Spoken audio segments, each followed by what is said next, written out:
Ya, begini nih, orang melihat khilafah ndak bentuk baku itu dilihat apanya gitu. Maksud saya gini, saya ingin merombak cara berpikirnya.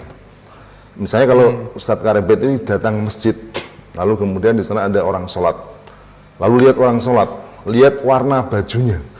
Ini kok bajunya ada yang hijau, yang kuning, yang putih, ada yang pakai koko, ada yang pakai sarung, ada yang pakai jubah, ada yang pakai celana. Terus Ustadz Karebet pulang, kesimpulannya apa? Ternyata nggak ada bentuk baku cara berpakaian dalam sholat. Betul nggak kesimpulan itu? Ya? Nah, padahal sebenarnya yang dilihat itu memang perkara yang diperbolehkan untuk berbeda. Mestinya dilihat ada aturan yang baku dalam soal sholat tadi. Apa itu? Yakni batas aurat. Nah, jadi ketika kemudian aurat itu dipahami bahwa katakanlah laki-laki itu baina surrati warubah, ya. Berarti itu baku. Ya, kalau perempuan itu apa? Seluruh tubuhnya kecuali badan dan kecuali wajah dan telapak tangan itu yang baku. Jadi kemudian dilihat ini rukunya ada yang warna-warni, yang putih ini ya itu menjadi tidak baku. Nah sekarang itu saya lihat mereka yang mengatakan tidak baku itu ibaratnya seperti itu. Oh, yang di Sayyidina Abu Bakar diangkat oleh musyawarah. Umar ditunjuk oleh Abu Bakar radhiyallahu anhu. Demikian juga ini musyawarah komite dan seterusnya. Jadi lihat yang kelihatannya berbeda-beda lalu kemudian disimpulkan tidak ada bentuk yang baku. Ini kan salah ya. Mestinya tidak melihat begitu karena dalam soal katakanlah yang dia sebut tentang pengangkatan khalifah itu ada yang baku. Apa itu? Yakni bahwa dalam khalifah meski caranya tadi berbeda-beda itu ada thariqah yang tidak berbeda. Apa itu? Yakni seorang diangkat menjadi khalifah melalui baiat. Nah itu. Maka apakah itu Sayyidina Abu Bakar, Sayyidina Umar, Sayyidina Utsman, Sayyidina Ali radhiyallahu anhum meski awalnya berbeda-beda caranya tetapi mereka semua dibaiat oleh umat. Nah, yang inti baiatnya itu juga sama, mungkin kalimatnya ada yang berbeda, tetapi ada yang baku apa? Yakni baiat ala kitabillah wa sunnah. Jadi untuk taat dalam menjalankan Al-Quran dan Sunnah itu yang baku, gitu.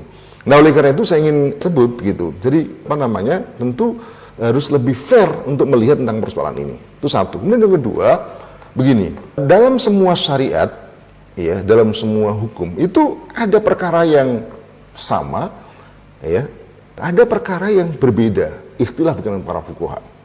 Salat misalnya, wajibnya salat. Tidak ada yang berbeda. Salat 5 waktu itu wajib, fardhu ain misalnya. Tetapi dalam rincian berikutnya ada perbedaan-perbedaan. Misalnya contoh misalnya dalam bacaan Al-Fatihah. Mazhab Hanafi itu mengatakan tidak wajib ya. La sholata liman lam yaqra bi Fatihatil kitab. La di situ maknanya la kamala, tidak sempurna. Jumhurul ulama mengatakan la di situ adalah la sihhata, sehingga termasuk rukun membaca Fatihah itu. Nah, pertanyaannya apakah kemudian wah ini ada ikhtilaf, berarti tidak baku begitu. Nah, menjadi masalah lagi. Lalu kemudian kalau begitu sholat tidak diwajibkan karena terjadi perbedaan di kalangan para ulama. Bisa tidak begitu? Jadi ini yang sekarang itu terjadi karena ada ikhtilaf dalam sebagian pelaksanaan hukumnya, lalu kemudian dinafikan hukumnya. Nah, kalau seperti itu tidak hanya tidak hanya khilafah, sholat juga ada ikhtilaf. Zakat ada ikhtilaf, puasa ada ikhtilaf, haji ada ikhtilaf. Berarti nggak ada semua hukum itu karena ada ikhtilaf dalamnya. Nah, ini yang terjadi pada khilafah itu begitu. Karena ada ikhtilaf di kalangan para fuqaha lalu kemudian dikatakan berarti khilafah tidak ada, tidak baku dan oleh karena itu tidak perlu diterapkan. Kan bahaya sekali. Itu persis seperti tadi orang menolak kalau kemudian maksudnya gini, kalau dia berani menolak ajaran khilafah karena ada ikhtilafat dalam sebagian perkara, mengapa sikap yang sama tidak juga diperlakukan dalam sholat, dalam puasa, dalam haji? Konsisten gitu maksud saya. Dan kalau untuk konsisten dilakukan berarti apa?